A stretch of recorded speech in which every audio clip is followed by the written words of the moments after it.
దగ్గర ఉన్న అవినీతి సొమ్ముతో నేపత్రిక తీసుకెళ్లారు. చికిత్స చేస్తూ ఉండగా 9వ తారీఖున అతను చనిపోయాడు. This is the FIR. Follower మీకు ఆయన మీరు అంటూ ఉంటారుగా వై నాట్ 175, వై నాట్ 175,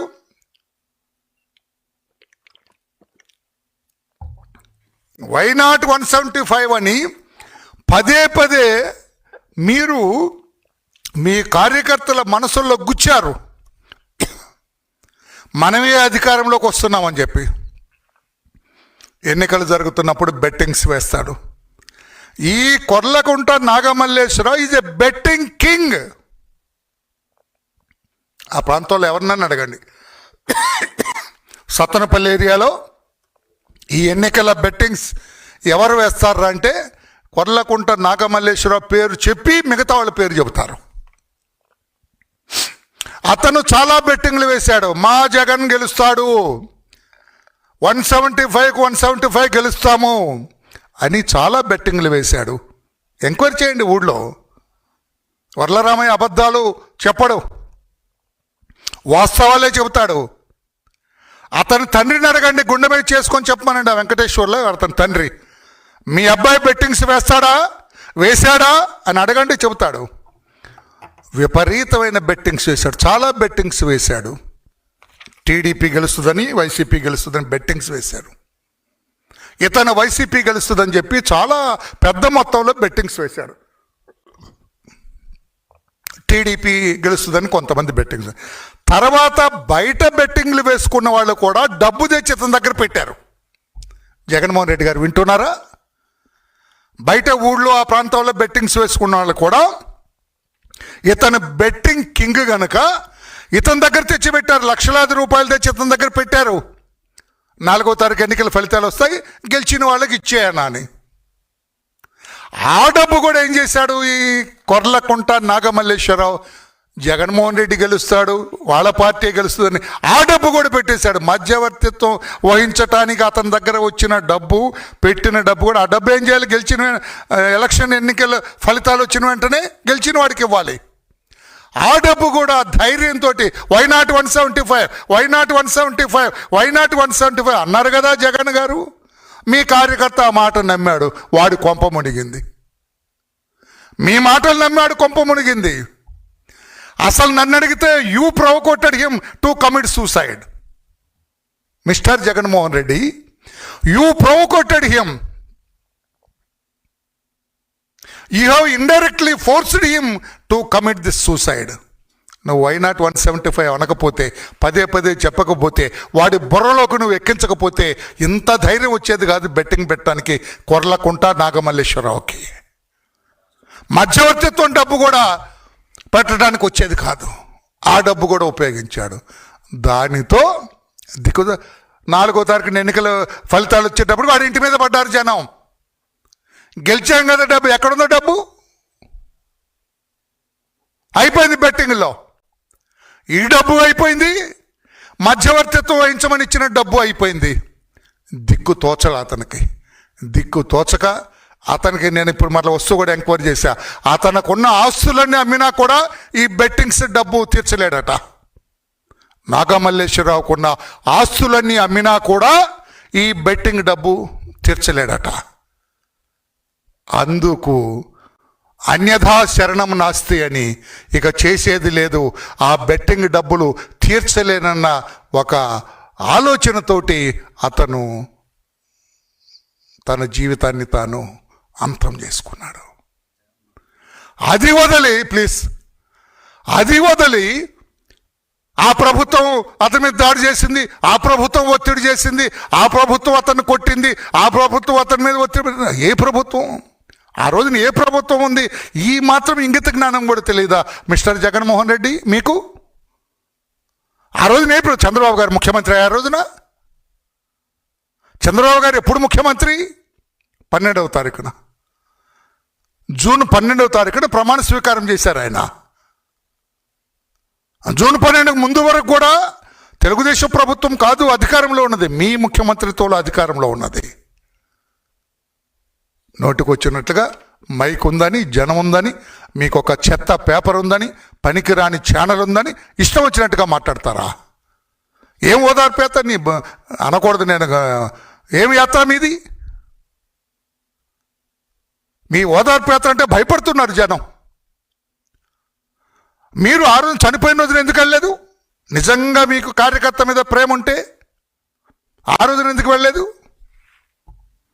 అంటే ఈ రోజున రాష్ట్రమంతా కూడా, మన పొరుగునున్న రాష్ట్రం కూడా, తెలంగాణ రాష్ట్రం కూడా, చాలా వరకు ఢిల్లీ కూడా మీ వేలాది కోట్ల రూపాయల మద్యం కుంభకోణంలో సిట్టు దర్యాప్తు వైపు, అరెస్ట్ అవుతున్న మీ నాయకుల వైపు చూస్తూ ఉన్నది. రేపెవరు అని చెప్పి జనమంతా చూస్తూ ఉన్నారు. ఈ దృష్టి మరల్చడం కోసం మద్యం కుంభకోణంలో ఏదైతే వేలాది కోట్ల రూపాయలు మీరు కొట్టేశారో, మీ టీం కొట్టేసిందో, ఆ దృష్టిని దాని మీద దృష్టి పెట్టకుండా ఏదో ఒకటి చేయాలి. మరలా ఇంకొక యాత్ర పెడతాడు ఇతను. ఎవరో చావబోతారో వాళ్ళ పార్టీ నుంచి, ఏదో ఇబ్బంది జరగకపోతే మళ్ళా యాత్ర పెడతాడు. ఎన్ని కోట్లైనా ఖర్చు పెడతాడు. మీరు అనుకుంటున్నారేమో, నిన్న ఈరోజు జరిగిన దానికి ప్రతి రూపాయి తాడేపల్లి ప్యాలెస్ నుంచి వెళ్ళింది. ఏ కార్యకర్త సొంత ఖర్చు పెట్టుకోలేదు. ఇతని మీద నమ్మకంతో ఏ కార్యకర్త రాలేదు. గుండుసు దగ్గర నుంచి చిత్రపటం వరకు కూడా మొత్తం కూడా ఇక్కడి నుంచే వెళ్ళింది. Your ill gotten your wealth, నీ అవినీతి సొమ్ముని దీనికి ఉపయోగించావు తప్పితే వేరే కాదు అని చెప్పి కూడా నేను తెలియజేస్తున్నా. ఆ రోజునే నిన్నటి వరకు కూడా ఆ చనిపోయిన కొర్లకుంట నాగమల్లేశ్వరరావు భార్య, 2 పిల్లలు ఎక్కడున్నారు? రెడ్డి గారు, మీకు తెలుసా? రెడ్డి గారు అంటే జగన్మోహన్ రెడ్డి గారు ఎక్కడున్నారో మీకు తెలుసా అండి? ఆ రోజునే ఆమె గొడవపడి, ఆమె మామ వాళ్ళందరూ కూడా ఆ అమ్మాయిని తరిమేశారు ఇంట్లో నుంచి. ఏమిటి నాకు ఈ కర్మ? ఏమిటి బెట్టింగులు? దరిద్రం ఏంటి? నా బిడ్డల భవిష్యత్తు ఏంటని చెప్పి ప్రశ్నించింది. నిజం కాదా జగన్మోహన్ రెడ్డి గారు? నిజం కాదా?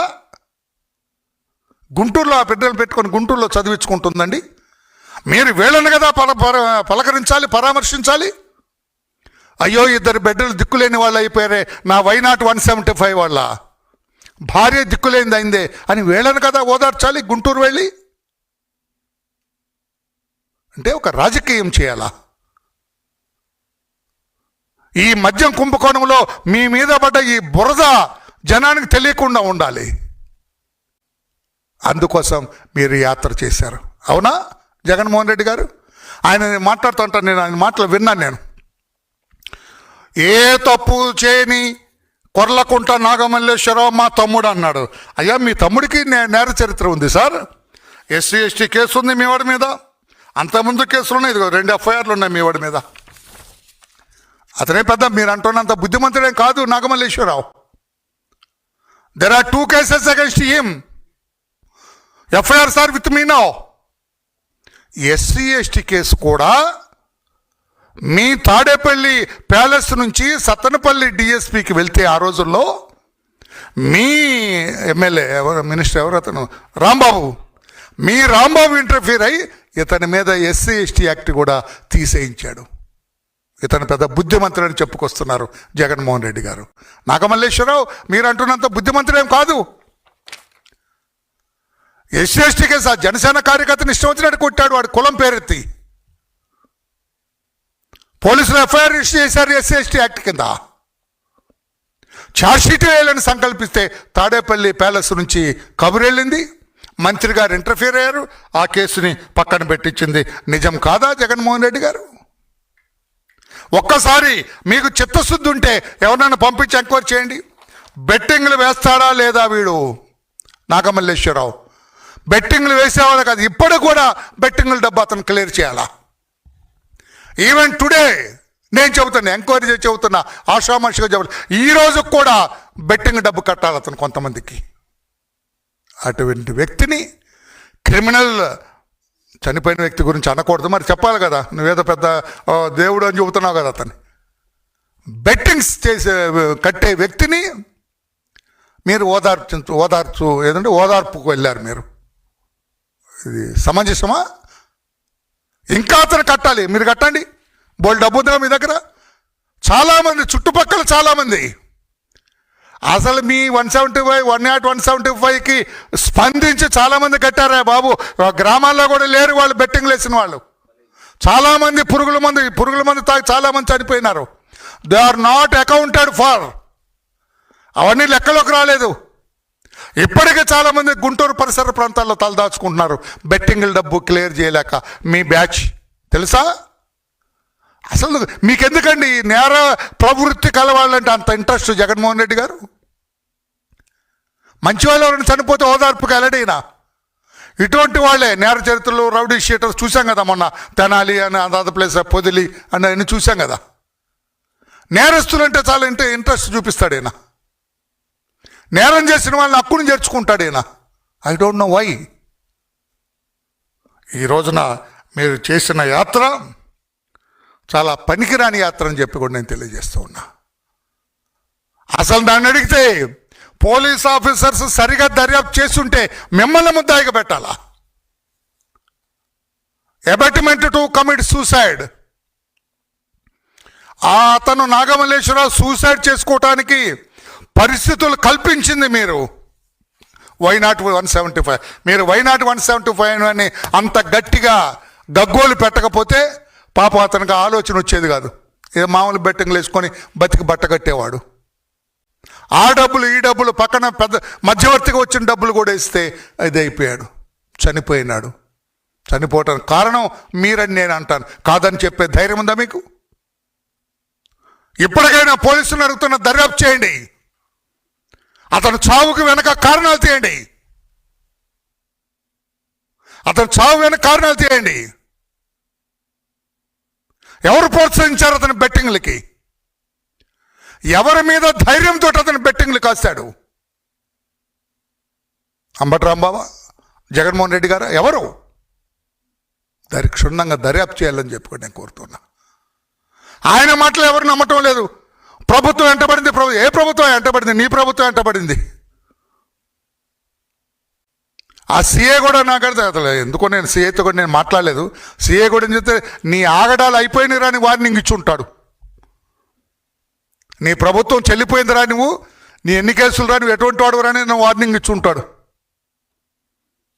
అంతేగాని ఈ రకంగా తప్పించుకోవటానికి మద్యం కుంభకోణంలో మీ పైబడ్డ ఈ ఆరోపణలకి తిప్పికొట్టలేక ఏమి నేరం చేశాడని దేవినేని అవినాష్ మీద కేసు, ఏమి నేరం చేశాడని అప్పిరెడ్డి మీద కేసు, ఏమి నేరం చేశాడని తలసిల రఘురావు మీద కేసు, ఏమి నేరం చేశాడని సజ్జల రామకృష్ణారెడ్డి మీద కేసు అని అన్నారు కదా రెడ్డి గారు, జగన్ రెడ్డి గారు.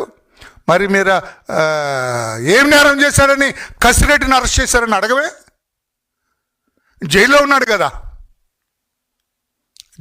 కదా మద్యం కేసులో. అడగవే? ఏం నేరం చేశారని కసిరెడ్డిని అరెస్ట్ చేశారు? ఏం నేరం చేశారని బాలాజీని అరెస్ట్ చేశారు? ఏం నేరం చేశారని ఆ సజ్జల అతన్ని అరెస్ట్ చేశారు, శ్రీధర్ రెడ్డిని? ఏం నేరం చేశారని చాణక్యని అరెస్ట్ చేశారు అనవే? అది అంటే లింకు బడేలమని తగులుతుంది మీకు, అంతే కదా భయం? ఎంతోమందిని అన్నారు ఏం నేరం చేశాడు, ఈయనేం చేశాడని. మరి వాళ్ళు ఏం చేశారు అనవే? మద్యం కేసు వేడి మీకు తెలుసు. మద్యం కేసు ఎంత వేడిగా ఉందో మీకు తెలుసు. అందుకే మద్యం కేసు గురించి మీరు మాట్లాడలేదు. అవినాష్ ఏం చేశాడు, అప్పిరెడ్డి ఏం చేశాడు అంటున్నారు కదా. వీళ్ళు ఏం చేశారు అనవే? అనకూడదు. కానీ ఏ తప్పు చేయనిలాగా వస్తావా? మళ్ళా 2 ఏళ్ళలో వచ్చేస్తాడంట. అంటే ఆంధ్రప్రదేశ్ రాష్ట్ర ప్రజలంతా అమాయకులు అనుకుంటున్నారా? 5 ఏళ్ళు మీ నరకాసుర పరిపాలన చూచిన తర్వాత, 5 సంవత్సరాలు మీ రాక్షస పరిపాలన చూచిన తర్వాత ఇంకా ఎవరైనా కొరివితో తలగొక్కుంటారా జగన్మోహన్ రెడ్డి గారు? మరలా మిమ్మల్ని తెచ్చిపెట్టుకుంటారా జగన్మోహన్ రెడ్డి గారు? అరాచక పరిపాలన మీ 5 ఏళ్ల పరిపాలన, రాక్షస పరిపాలన మీ 5 ఏళ్ల పరిపాలన. ప్రజా వ్యతిరేక పరిపాలన మీ 5 ఏళ్ల పరిపాలన, రాజ్యాంగ వ్యతిరేక పరిపాలన మీ 5 ఏళ్ల పరిపాలన, ప్రజాస్వామ్య వ్యతిరేక పరిపాలన మీ 5 ఏళ్ల పరిపాలన, అవినీతి పాలన మీ 5 ఏళ్ల పరిపాలన. సంవత్సరం నుంచి చంద్రబాబు గారి ముఖ్యమంత్రిత్వంలో ప్రజలందరూ సుఖంగా ఉన్నారు మై డియర్ ఫ్రెండ్. ప్రజాస్వామ్యయుతంగా పరిపాలన సాగుతుంది మై డియర్ ఫ్రెండ్. రాజ్యాంగబద్ధంగా పరిపాలన సాగుతుంది మై డియర్ ఫ్రెండ్. అన్ని వర్గాల ప్రజలు సంతోషంగా ఉన్నారు మై డియర్ ఫ్రెండ్. దానికి రుజువు ఈనాటిని ఓదార్పు యాత్ర. ఏ ఆటంకం లేకుండా వందలాది మందితోటి నువ్వు వెళ్ళినావు. నువ్వు ఏ ఆటంకం కల్పించలేదు. పోలీసు కూడా అన్నారు కానీ 100 మంది 3 కార్లు అని చెప్పి వదిలేశారు. ప్రజాస్వామ్యం చేసుకొని అన్నారు. అని ప్రజాస్వామ్య పరిపాలన కనుక నీ పరిపాలనలో చంద్రబాబు గారు బయటకు వస్తానంటే రానిచ్చావా? ఆయన ఇంటి గేటుకి తాళ్ళు కట్టావే, అది రాజ్యాంగ వ్యతిరేక పరిపాలన. మరలా నీ పరిపాలన కావాలని కోరుకుంటారా? చంద్రబాబు గారు ప్రజల మధ్యకి వెళ్తాంటే తిరుపతి ఎయిర్పోర్ట్లో నేల మీద కూర్చోబెట్టావే, మరలా నిన్నెవడన్నా కావాలని కోరుకుంటారా? అది రాజ్యాంగ వ్యతిరేక పరిపాలన. ఈరోజు నీ యాత్ర ప్రజాస్వామ్యయుత పరిపాలన. రాజ్యాంగబద్ధంగా చంద్రబాబు గారు ఎలా చేశారు? ఆనాడు రాజ్యాంగానికి చట్టానికి వ్యతిరేకంగా ఆ రోజున నిర్బంధించావు. పర్మిషన్ తీసుకొని వైజాగ్ ఎయిర్పోర్ట్ నుంచి విజయనగరం వెళ్తుంటే మీరు నిర్బంధించారు చంద్రబాబు నాయుడు గారిని. అది ప్రజా వ్యతిరేక పరిపాలన మీది. ఈ రోజున యథేచ్ఛగా మీరు వెళ్ళారు. మన తెనాలి యథేచ్ఛగా మీరు వెళ్ళారు. పొదిలి యథేచ్ఛగా మీరు వెళ్ళారు. అది ప్రజాస్వామ్యయుత పరిపాలన మా అధినేత నారా చంద్రబాబు నాయుడు గారిది. మీది రాజ్యాంగ వ్యతిరేక పరిపాలన. ఎవరైనా అంటే అంత అమాయకులు అనుకుంటున్నారా? ఆంధ్రప్రదేశ్ రాష్ట్ర ప్రజలు మరలా మిమ్మల్ని తెచ్చి కొరివితో తలగొక్కటానికి మభ్యపెట్టడానికి ప్రయత్నం చేస్తున్నారు. ఒక ఆన్సర్ చేయండి. ఈ 3,000 కోట్ల మద్యం కుంభకోణం గురించి ఒక్క సమాధానం చెప్పండి. ధైర్యంగా our people not committed any offence అని చెప్పగలరా మీరు? మద్యం కేసులో మా కసిరెడ్డి ప్రమేయం లేదు, మా చెవిరెడ్డి ప్రమేయం లేదు, మా శ్రీధర్ రెడ్డి ప్రమేయం లేదు, మా ఆ రెడ్డి ఈ రెడ్డి ఏ రెడ్డి ప్రమేయం లేదని చెప్పే ధైర్యం ఉందా మీకు? దాన్ని దారి మళ్లించడానికే కదా మీ రోజున ఈ యాత్ర. రాష్ట్ర ప్రజలారా, ఆయన మానసిక పరిస్థితి కూడా మీరందరూ దయచేసి అర్థం చేసుకోండి. మద్యం కుంభకోణంలో పీకల దాకా కూరుకుపోయింది YSR party, Vaikapa party, Jagan party. దాని నుంచి బయటపడటం కోసం, ప్రజల దృష్టిని మరల్చటం కోసం,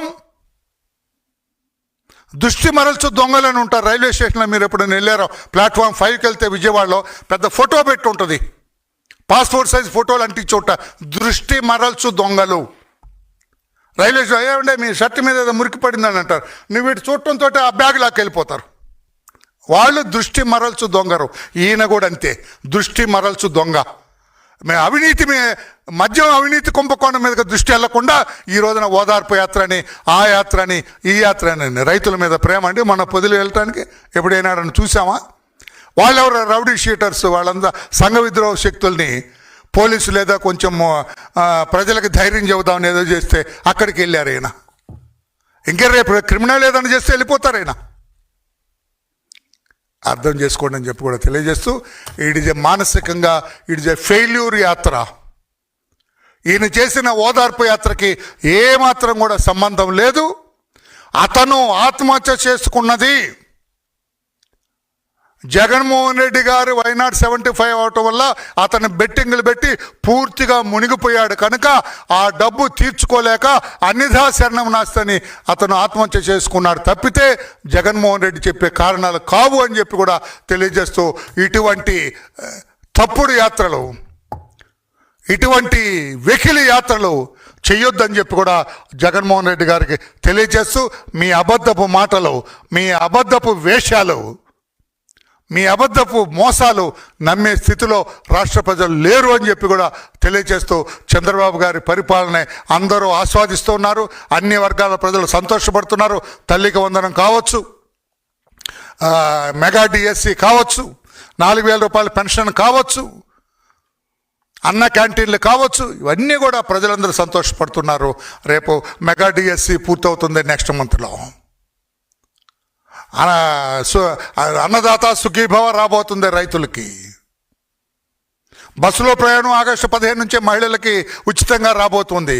అన్ని వాగ్దానాలు కూడా నెరవేర్చే దిశలో ప్రభుత్వం, చంద్రబాబు నాయుడు గారి ప్రభుత్వం వెళ్తుందని చెప్పి కూడా తెలియచేస్తూ, ఆయన పరిపాలనకు మీ పరిపాలనకు హస్తి మసికాంతరం అంతా తేడా ఉంటుందని చెప్పి కూడా నేను తెలియజేస్తున్నా. హస్తి మసికాంతరం అంటే అర్థం కూడా చెబుతా. ఏనుగు లాంటి పరిపాలన చంద్రబాబు నాయుడు గారిది, దోమ లాంటి పరిపాలన మీది. మసికాంతరం అంటే దోమ పరిపాలన మీది, ఏనుగు పరిపాలన చంద్రబాబు నాయుడు గారిది అని చెప్పి కూడా తెలియజేస్తున్నా. Thank you everybody. Any question on this? You are at liberty to ask me. Right, thank you then.